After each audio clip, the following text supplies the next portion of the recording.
Dum da dum dum. I was busy this morning mucking around. I changed color change on my adapter, and you can see all these other adapters stacked here. And the reason for that is I wanted to test 1100 psi in here. And you saw that issue with threading the bottle in and it contacting kind of in this area here. So I wanted to make this sort of as fluid testing as I could. I'll show you some photos of what I was doing this morning, and then we will get to it.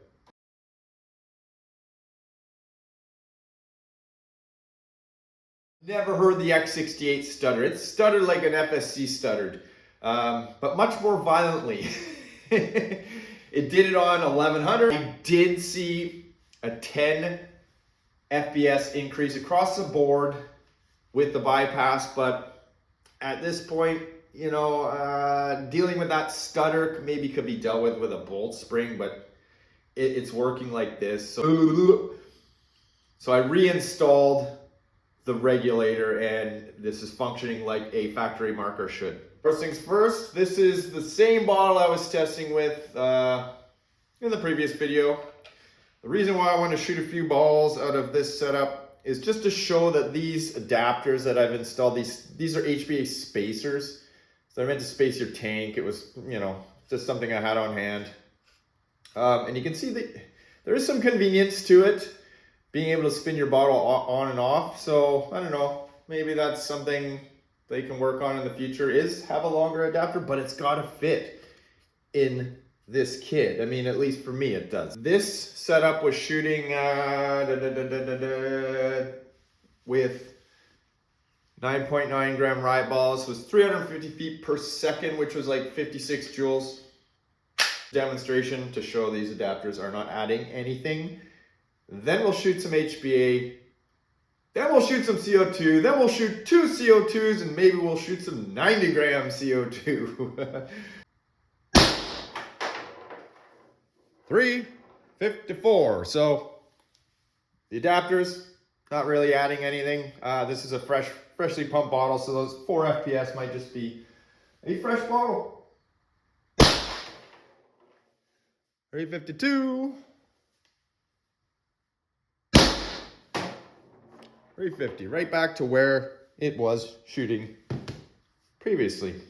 I have some 4.6 gram MCS nylon kinetics here too. I figured I'd shoot those because I know they shipped with the X68, so many of you probably want to know what that'll do. 6-inch barrel from Taiwan.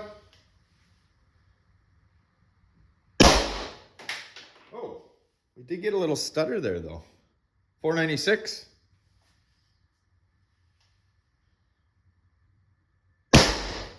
Not that time though. 488. We'll keep going. I bet it's gonna stutter again. It did not, but that's my story. I'm sticking to it. 4.6 grams are flying. All right, enough with the 850 psi. You can see I put the regular X68 cap back in. That this is in fact empty. 1100. Not the best setup with all my adapters, of course, but like I said, I just did this so I could kind of roll through all the different gases and pressures. But first, 9.9 riot balls. 1100 psi, 6-inch barrel.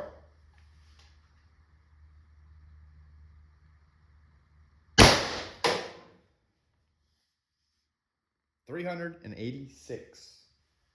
I don't know what that is. 70? Around 70? Jesus, that's pretty crazy from a 6-inch barrel and 1100 psi. Oh, I gotta wake the neighbors.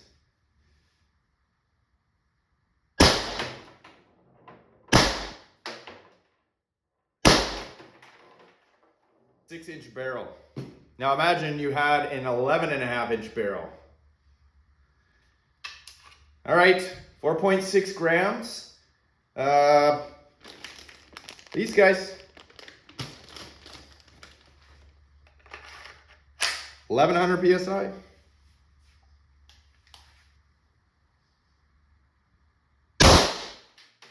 Oh, it doesn't like the light, small balls.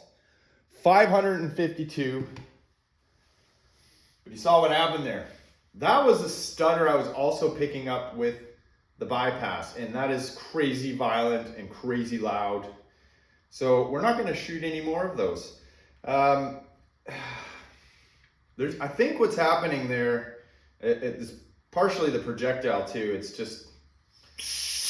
too much blow by. The bolt needs a little bit of back pressure to reset.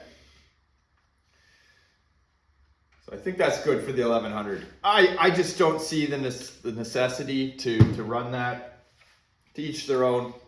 My homebrew 12 gram CO2 tube in the rear, it is empty right now. There is no CO2 in this.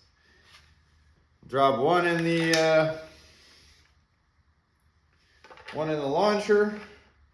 So we're just gonna see what it does, if this offers like any expansion room or what have you. I don't know.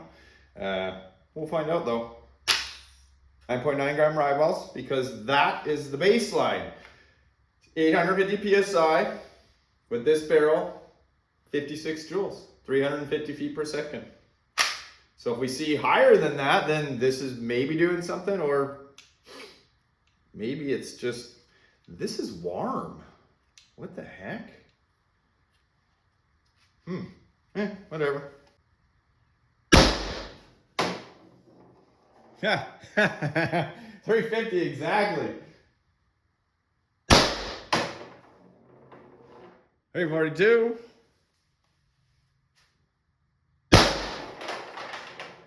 330. Behaving just like a regular X68, even with this contraption in the back. It's just so weird that it got warm. It's still warm. I don't know why that is.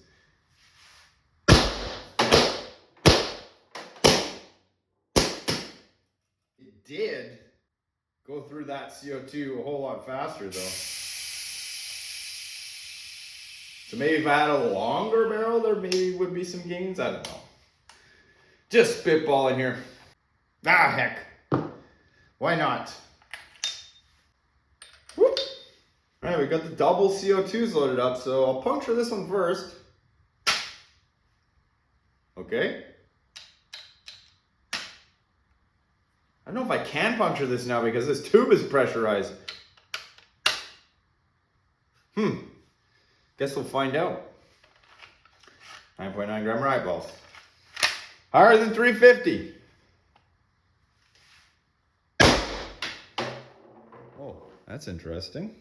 376. Maybe they both did puncture.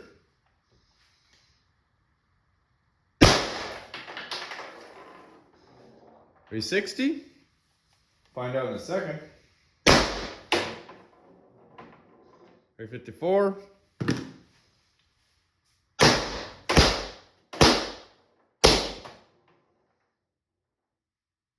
Just gonna fire some of these 4.6 grams from Taiwan. See how many more rounds I get out of here. And I'll have to check the CO2 in here if it got pierced. I mean, it's cold.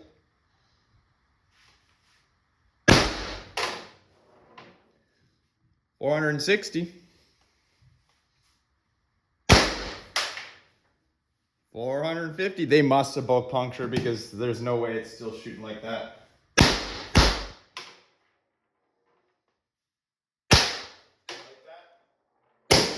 Can't be out here all day.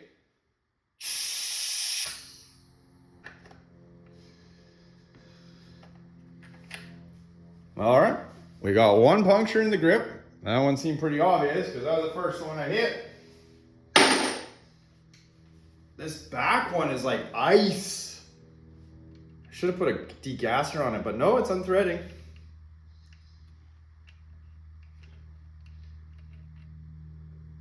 Ha! It's punctured. It was a lot harder to hit, I'll tell you that much. That's why I wasn't sure if I was actually making a hole. 2 CO2s showed an improvement. Pretty cool, pretty cool. fresh 90 gram. Of course, I had to put all those funky adapters back on just so this knob clears, and it does not. Huh. Do I have another adapter is the question. In doubt, I had a third adapter. This one's CP Products air extender. Don't ask me why I got so many of these things. And now my knob clears.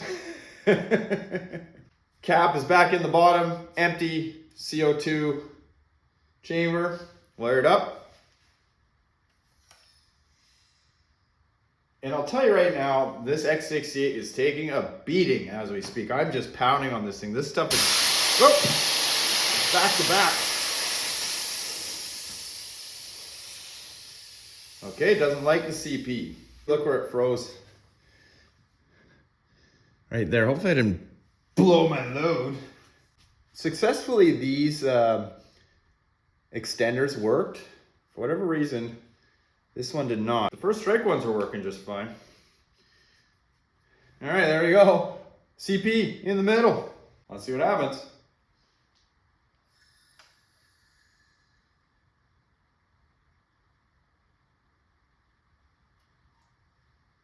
All right, it's holding. 9.9 grams first.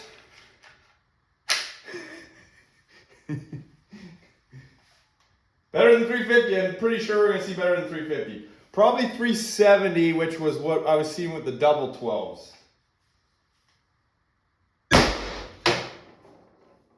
Pretty dang close. 364. That was our 370. Woo!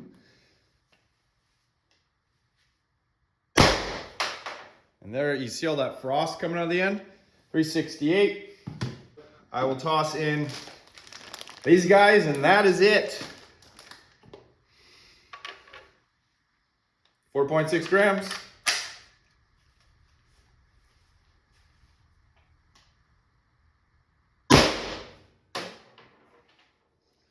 $486. There is something about those projectiles in this barrel. It didn't stutter, but it just felt like a bigger whoosh, and I think that is the blow by, and the bolt is just kind of going willy-nilly in there.